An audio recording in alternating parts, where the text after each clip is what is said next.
بسم الله الرحمن الرحيم اللهم صل على محمد وآل محمد اعوذ باللہ من الشیطان اللعین الرجیم بسم اللہ الرحمن الرحیم نحمد و نصلی علی رسولہ الکریم وآلہ الطیبین الطاہرین المعصومین المظلومین ولعنۃ اللہ علی اعدائہم وقاتلہم وغاصب حقوقہم اجمعین من الآن الی قیام یوم الدین۔ آج کا موضوع بحث ہے کہ اقوال معصومین میں روزے کا ذکر کس طریقے سے کیا گیا ہے اور ہمارے معصومین رہبر نے اس روزے کی فضیلت کیسے بیان کی ہے اور کس طریقے سے بیان کی ہے۔ ذرا ہم اگر دیکھیں تو ہمیں یہ بات قرآن مجید میں بھی ملے گی کہ روزے کا تصور صرف یہ نہیں تھا کہ معصومین کے زمانے میں آیا ہو، بلکہ روزے کا تصور پہلے سے پایا جاتا تھا، جیسا کہ قرآن مجید نے خود اشارہ کیا ہے کہ جناب مریم کے والد گرامی نے یہ فرمایا تھا کہ انی نذرت للرحمن صوما، کہ ہم نے نذر کی ہے پروردگار عالم کے لیے، رحمان کے لیے، کس کی؟ صوما کی، روزے کی۔ کہ تو اس طریقے سے ہم بہرحال اس بات کو سمجھ سکتے ہیں کہ روزہ زمانے قدیم سے موجود تھا اور لوگ باخبر تھے کہ روزہ بھی کوئی عمل ہوتا ہے۔ تو آئیے ہم اقوال معصومین میں تلاش کریں کہ روزے کو کس طریقے سے بیان کیا گیا ہے۔ سب سے پہلے ہم ابتدا کرتے ہیں رسول خدا جناب محمد مصطفیٰ صلی اللہ علیہ وآلہ وسلم کے قول گرامی سے کہ آپ یہ ارشاد فرماتے ہیں کہ روزے کو تم پر اس لیے فرض کیا گیا ہے۔ کیوں فرض کیا گیا ہے؟ دو علت اور دو وجہ بیان فرماتے ہیں رسول کہ روزے کو تم پر اس لیے فرض کیا گیا ہے کہ روزے سے جو مستی اور جو مست حالت انسان میں پیدا ہوتی ہے وہ ختم ہو جائے، اور دوسرے کی جو شہوات انسان کے اندر سر ابھارتے ہیں وہ ختم ہو جائیں۔ یعنی کیا پیغمبر نے کیا فرمایا کہ روزے کی دو وجہ ہیں۔ ایک یہ کہ جو انسان کے اندر ایک مست مزاج اور مست کیفیت پیدا ہوتی ہے، کہ انسان کبھی کبھی ہوتا ہے کہ مستی میں آ جاتا ہے اور مست ہو جاتا ہے اور گھومنے لگتا ہے اور ناچنے لگتا ہے اور الٹے سیدھے باتیں کرنے تک کہ زبان پہ بھی کنٹرول نہیں رہ جاتا ہے۔ تو اس مستی کو زائل کرنے کے لیے، اس مستی کو ختم کرنے کے لیے پروردگار عالم نے روزے کو فرض کیا ہے۔ اور دوسرے کیا کہ جو شہوت ہے، شہوت ہم صرف یہ نہ کہیں کہ شہوت کا مطلب یہ ہے کہ سیکس نہیں، شہوت جو ہوتی ہے کہ شہوت بہت سی چیزوں کی ہوتی ہے۔ شہوت جو ہوتی ہے وہ کبھی کبھی انسان کے اندر مال کی بڑھ جاتی ہے، کبھی انسان کے اندر جو ہوتی ہے گھر کی ہو جاتی ہے کہ انسان کے اندر ایک شہوت ہوتی ہے کہ گھر اس کا ایسا ہو، کبھی گاڑی کی شہوت ہو جاتی ہے کہ انسان کے اندر، یعنی جو خواہشات ہیں اور بیجا خواہشات ہیں، ناروا خواہشات ہیں، جن خواہشات کی کوئی حد نہیں ہے، ان خواہشات کو کنٹرول کرنے کے لیے اللہ نے کیا کیا ہے؟ روزے کو فرض کیا ہے۔ تو رسول مقبول نے کیا فرمایا؟ رسول مقبول نے یہ فرمایا کہ روزے کو یہ فرض کیا گیا ہے کہ انسان مستی سے محفوظ رہے۔ اچھا کیوں؟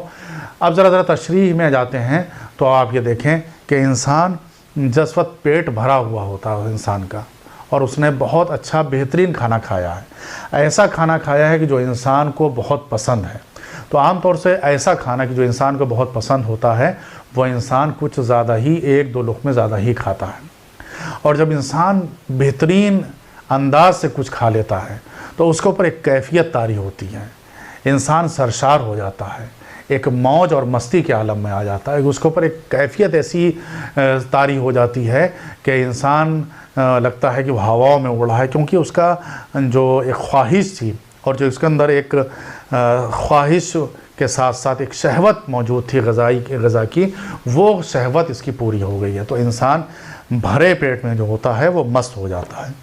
اسی بگاڑ سے بچانے کے لیے اللہ نے روزے کو فرض کیا ہے۔ اور دوسرا رسول نے کیا فرمایا کہ انسان کے اندر جو شہوت پیدا ہو اس کو بھی ختم کرنے کے لیے۔ اب آئیے دیکھیے کیا جو رسول نے فرمایا ہے روزے سے کس حد تک یہ باتیں ہمارے اندر مکمل ہوتی ہیں۔ جو انسان روزے دار ہے اور جس نے روزہ رکھا ہے جو انسان بھوکا اور پیاسا ہے اور 14 گھنٹے تک اس نے ہر چیز کو برداشت کیا ہے تو وہ انسان ظاہر سی بات ہے اور خالی پیٹ انسان کبھی بھی مست نہیں ہو سکتا ہے۔ حالانکہ یہ کہا جاتا ہے فاقہ مست، لیکن فاقے کے ساتھ ایک مستی الگ ہوتی ہے کہ انسان جب روزہ رکھتا ہے تو اس کا ضمیر زندہ ہو جاتا ہے، اس کا قلب منور ہو جاتا ہے، اس کے اندر ایک احساس اور ایک عاطفہ جاگ جاتا ہے کہ یہ جو بھوک اور پیاس ہے یہ ہم اللہ کے لیے برداشت کر رہے ہیں، تو وہ اس کے اندر ایک وجدانی کیفیت طاری ہو جاتی ہے۔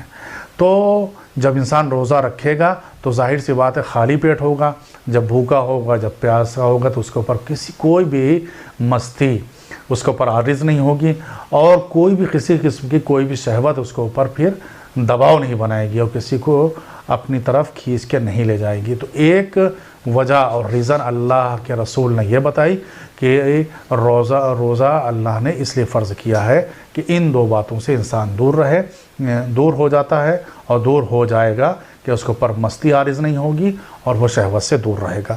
اور اس کے بعد نہج الفصاحہ میں جو ایک خطبہ رسول کا ہے 51 نمبر، اس میں بھی رسول نے یہ فرمایا ہے کہ یہ ماہ مبارک رمضان وَهُوَ شہر الصبر، یہ ماہ مبارک جو ہے وہ صبر کا مہینہ ہے، وَهُوَ شہر الصبر وَصَبْرُ ثَوَابُهُ الجنہ، اور صبر کا جو ثواب ہوتا ہے وہ کیا ہوتا ہے؟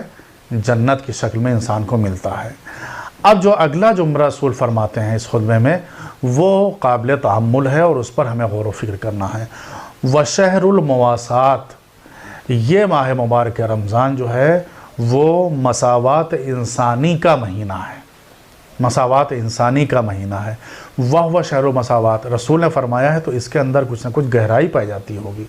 مساوات کا کیسا مہینہ، برابری کا کیسا مہینہ، سب لوگ اس میں برابر کیسے ہو جاتے ہیں۔ اب آ کے دیکھیے کہ ہم سب اگر روزہ رکھے ہوئے ہیں، ماہ مبارک رمضان چل رہا ہے، تو جو کروڑ پتی ہے وہ بھی ایک ہی حالت میں بیٹھا ہوا ہے بھوکا اور پیاسا، اور جو رکشہ چلاتا ہے وہ بھی ایک ہی حالت میں بیٹھا ہوا ہے۔ تو اس روزے نے لا کر سب کو ایک جگہ پر کھڑا کر دیا ہے۔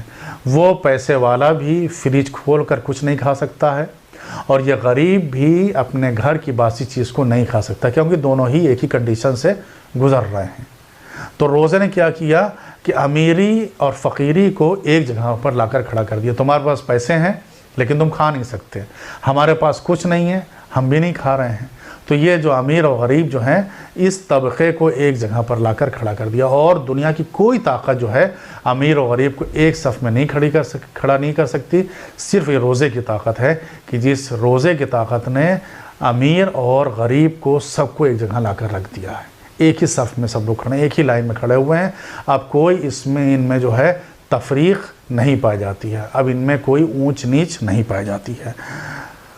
اس کے بعد جناب زہرا سلام اللہ علیہا کا ایک قول نقل کرتے ہیں آپ کی خدمت میں کہ آپ نے فرمایا کہ فرض اللہ الصیامہ، کہ پروردگار عالم نے روزوں کو صیام، روزوں کو اس لیے فرض کیا ہے، واجب قرار دیا ہے، تثبیتاً للاخلاص، تاکہ تمہارے دلوں میں خلوص ثابت ہو جائے، مستحکم ہو جائے، اپنی جگہ کو بنا لے۔ ایک بہترین قول ہے جناب زہرا نے جس کی طرف متوجہ کیا ہے کہ روزے کو کس لیے فرض کیا ہے؟ خلوص کو ثابت کرنے کے لیے۔ دیکھیے کچھ چیزیں ہوتی ہیں دنیا میں جو ہوتی ہیں جن کو ہم کہتے ہیں متغیر، جو متغیر ہوتی رہتی ہیں، کب بدلتی رہتی ہیں، ثابت نہیں ہے ان کو، اور وہ متزلزل ہوتی رہتی ہیں، اپنی جگہ سے ہٹتی رہتی ہیں، کبھی یہاں ہو گئی کبھی ہو گئی، ان میں تغیر و تبدل آتا رہتا ہے، ان میں تبدیلی آتی رہتی ہے، ان میں چینجز آتے رہتے ہیں۔ لیکن کچھ باتیں ہوتی ہیں جو ثابت ہوتی ہیں اور وہ راسخ ہو جاتی ہیں۔ جناب زہرا کیا فرماتی ہیں کہ روزے کو اس لیے رکھا ہے کہ اس سے کوئی تغیر تمہارے یہاں نہیں پیدا ہوگا، کوئی تبدیلی نہیں کہ کوئی چیز آئے گی اور پھر چلی جائے گی، یہ آنے جانے والی چیز نہیں ہوگی، آنے جانے والی چیز نہیں ہوگی، بلکہ کیا ہوگی؟ تثبیتاً للاخلاص۔ اس سے تمہیں فائدہ یہ ہوگا کہ تمہارے دل میں خلوص ثابت ہو جائے گا۔ ثابت کا مطلب یہ ہے کہ تمہارے دل میں وہ جگہ بنا لے گا، پھر اس کو کوئی ہوا جو ہے وہ متزلزل نہیں کر سکتی ہے، اس کو ختم نہیں کر سکتی ہے۔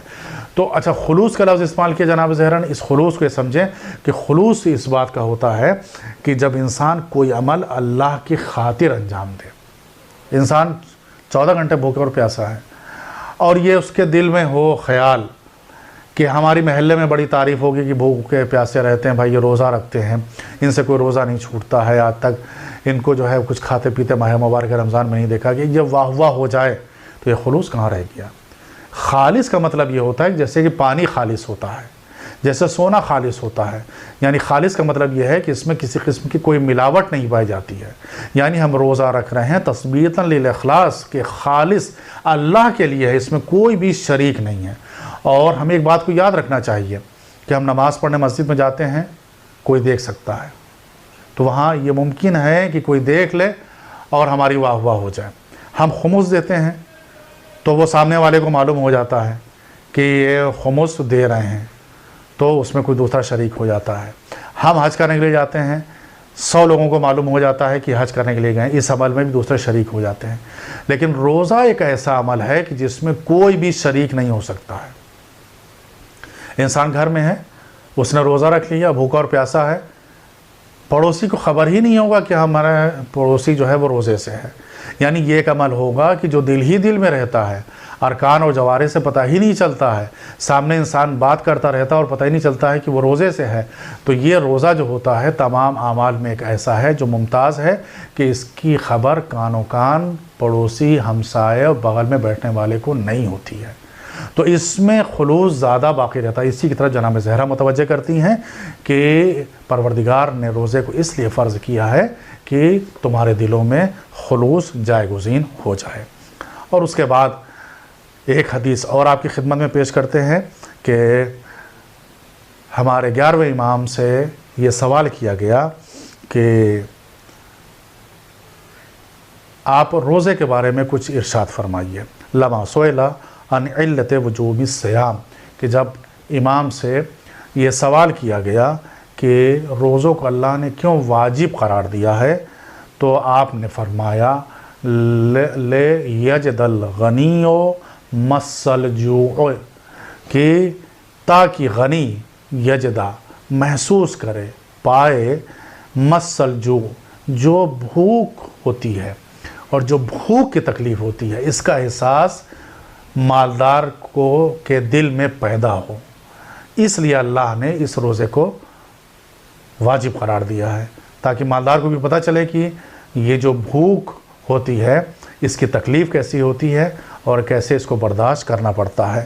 اور جب یہ مالدار اس بھوک کی تکلیف کو برداشت کرے گا فَيَمُنَّ عَلَى الْفَقِيرِ، تو پھر یہ کیا کرے گا، تاکہ پھر یہ منت، یہ پھر رحم کرے گا، پھر یہ احسان کرے گا کس کے اوپر، فقیر کے اوپر. یعنی یہ روزہ انسان کے دل کو اتنا نرم اور نازک بنا دے گا کہ اس مالدار صائم کے، روزہ دار کے دل میں یہ جذبہ، یہ خیال پیدا ہوگا کہ بھوک کیا چیز ہوتی ہے. اور جب بھوک کا احساس ہوگا تو وہ اپنے ایسے برادر مومن کے ساتھ جو فقیر ہے اس کے ساتھ حسن سلوک اور کار خیر کرنے کے بارے میں سوچے گا. تو جو اقوال معصومین آپ کی خدمت میں پیش کیے گئے، اگر ہم اس کے نتائج کو دیکھنا چاہیں تو اس طریقے سے نتائج سامنے آتے ہیں کہ رسول کے بقول اور روزے کا جو فلسفہ ہے یا علت ہے وہ یہ ہے کہ روزہ جو ہے انسان سے مستی کو ختم کر دیتا ہے، انسان کے اندر سے شہوت کو ختم کر دیتا ہے. اور ہم اس بات کو دیکھیں گے کہ انسان جب خالی پیٹ ہوتا ہے تو اس کے اندر پھر نیند اس کو کم آتی ہے. اور جب انسان بھرا پیٹ ہوتا ہے، اس نے ضرورت زیادہ کھا لیا، تو انسان کو پھر کیا ہوتی ہے، نیند بہت زیادہ آتی ہے.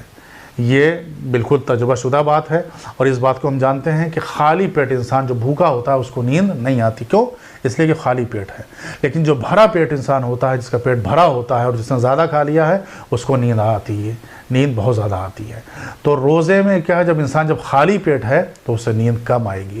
جب نیند کم آئے گی تو ظاہر سی بات ہے کہ اس کے اندر عبادت کا جذبہ پیدا ہوگا. جب نیند کم آئے گی تو وہ اللہ کی طرف متوجہ ہوگا، وہ کھانے پینے کی طرف متوجہ ہوگا. اور جب انسان کا معدہ اور اس کا شکم اور اس کا پیٹ خالی ہوگا تو اگر وہ مصلی پر آئے گا تو اس وقت اسے زیادہ عبادت کا مزہ آئے گا. اور اس چیز کو اگر ہم دیکھنا چاہیں تو اپنی عملی زندگی میں دیکھ بھی سکتے ہیں کہ اگر ہم نے کھانا کھایا اور بہت اچھا کھانا کھایا یا ضرورت سے زیادہ کھایا یا اشتہا سے زیادہ کھا لیا، تو پھر اگر ہم نماز مصلی پر جائیں گے تو پھر ہماری اس نماز میں کسالت اور سستی پیدا ہو جائے گی۔ لیکن اگر ہم خالی پیٹ ہوں گے تو ہماری عبادت کا مزہ جو ہے وہ کچھ اور بدل جائے گا۔ اور اس کے بعد جو ایک نتیجہ ان اقوال سے نکلتا ہے وہ یہ کہ روزہ جو ہوتا ہے وہ ہمارے اندر انفاق اور راہ خدا میں خرچ کرنے کا جذبہ پیدا کرتا ہے۔ پروردگار سے ہماری دعا یہی ہے کہ پروردگار عالم ہمیں توفیق عطا فرمائے کہ ہم روزے کے فلسفہ جو ہے اور روزے کا جو ریزن ہے اور روزے کو کیوں واجب قرار دیا گیا ہے اس کی علت کو اور اس کی وجہ کو سمجھ سکیں، اور جو روزے کا حق ہے اس حق کو ہم ادا کر سکیں۔ وآخر دعوانا ان الحمد للہ۔